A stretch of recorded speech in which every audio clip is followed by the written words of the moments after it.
नथुराम गोडसेंची एक जी समोर न आलेली बाजू तुम्ही जेव्हा समोर आणत होता तेव्हा एक खूप मोठ्या व्यक्तिमत्वाचे काही नकारात्मक बाजू पण मांडाव्या लागत होत्या. व्यक्तिपूजा खूप एक लिमिट पेक्षा जास्त जेव्हा होऊन जाते तेव्हा असं घडतं. आपल्या देशाचा हा प्रॉब्लेमच आहे. सगळ्या महापुरुषांची व्यक्तिपूजा करतो आपण. ती सगळी माणसं होती, सगळीच म्हणतोय मी, म्हणजे फक्त गांधीजी नाही. गांधीजी असतील, स्वातंत्र्यवीर सावरकर असतील, बाबासाहेब आंबेडकर असतील, फुले असतील, लोकमान्य टिळक असतील, सगळे महापुरुष, महान माणसं, महामानव. पण मानव आहेत ना, माणसं आहेत. आता माणसं असतात काहीतरी, प्रत्येक माणूस सर्वांनाच एकाच वेळेला तो पटेलच, त्याचं सगळंच पटेल, एकमेकांना सगळंच रुचेल असं होऊ शकत नाही ना. नवरा बायकोचं पण एकमेकांना सगळ्याच गोष्टी एकमेकांना पटतात असं नसतं. दोन जीवश्य कंठस्थ मित्र असतात, ते पण एकमेकांचं सगळेच्या सगळे गुण जुळले असं कधीच होत नाही. जन्मदात्या आईबरोबर मतभेद असतात, असं काय करतात. आपल्याकडं माणसाची देव बनवून त्याची पूजा करायची पद्धत सुरू झाली आणि मग त्याच्या विरोधात त्याचं काही दुसरी एखादी बाजू कोणी दाखवायचा प्रयत्न केला तर तो आम्ही सहन पण करायला तयार नाही. आम्ही लगेच मारामारीवर येतो, अमरीतुमरीवर येतो, लगेच भयानक पद्धतीने हिंसक वळण त्याला दिलं जातं. तर हे चांगलं नाही आहे. तिराईतून त्या महापुरुषांकडे बघता आलं पाहिजे. जसं आता उदाहरणार्थ मी स्वातंत्र्यवीर सावरकरांचा अगदी परमभक्त आहे, बरोबर. पण सावरकरांच्या काही गोष्टी जर मला कोणी दाखवून दिल्या तर मी चिडत नाही. हा ठीक आहे ना. आता माझे काही अगदी गांधीवादी मित्र आहेत, माझे काही वेगवेगळ्या विचारसरणीचे मित्र आहेत, ते मला सांगतात ना, मला म्हणतात तुझ्या सावरकरांचं हे आम्हाला आवडतं पण हे आम्हाला अजिबात पटत नाही. It's okay. मग काय झालं, देव थोडीच आहेत ते.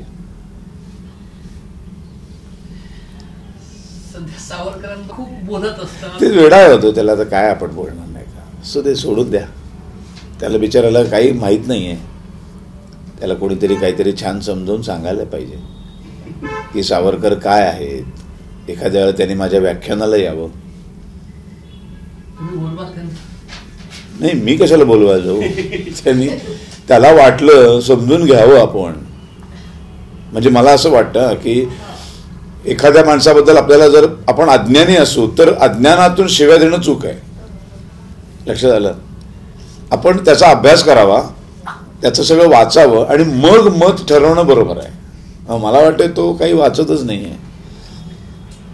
त्याला फक्त राजकीय त्याच्या काय असतील त्याचे स्वार्थ, त्याच्यासाठी त्याला शिव्या देण्यामध्ये त्याचा राजकीय स्वार्थ जर साधला जात असेल तर तो तसं करेल. उद्या त्याचा राजकीय स्वार्थ सावरकरांचा फोटो लावल्यामुळे जर, जसं मध्यंतरी तोच बाहेरनं कोटाच्या वर जानवं घालून फिरत होता मंदिरामध्ये नाही का, जे कधी आयुष्यात मंदिरात गेले नाही ते जात होते की. असंच आहे सगळ्यांचं राजकीय स्वार्थापोटी सगळं आमचे महापुरुषांवरचं प्रेम कमी जास्त होतं. वारंवार बोलतात ते, बोलू दे, काय फरक पडतो. सूर्य आहे तो, सूर्यावर जो थुंकतो तो त्याची थुंकी त्याच्या तोंडावर पडते. त्यांनी काही फरक पडला का, उलट बरं होतं. त्यांनी बोलत राहावं. त्याच्यामुळे सावरकर आणखीन पोचतात, आणखीन प्रखर तेजाने ते तळपतात. मग आणखीन माझी व्याख्यानं, शेवड्यांची व्याख्यानं, पार्थची व्याख्यानं, आम्ही जे सावरकरांवर व्याख्यान देणारे लोक यांची व्याख्यानांची संख्या वाढते. चांगलं आहे ना.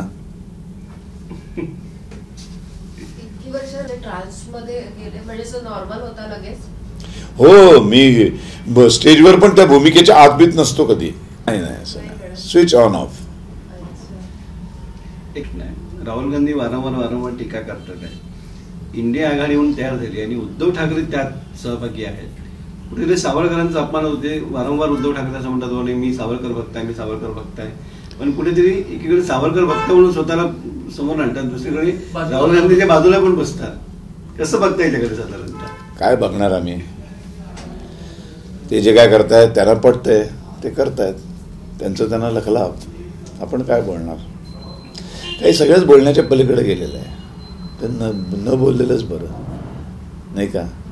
दगड मारल्याच्या यायला आमच्यावर अंगावर ओढायचं ते.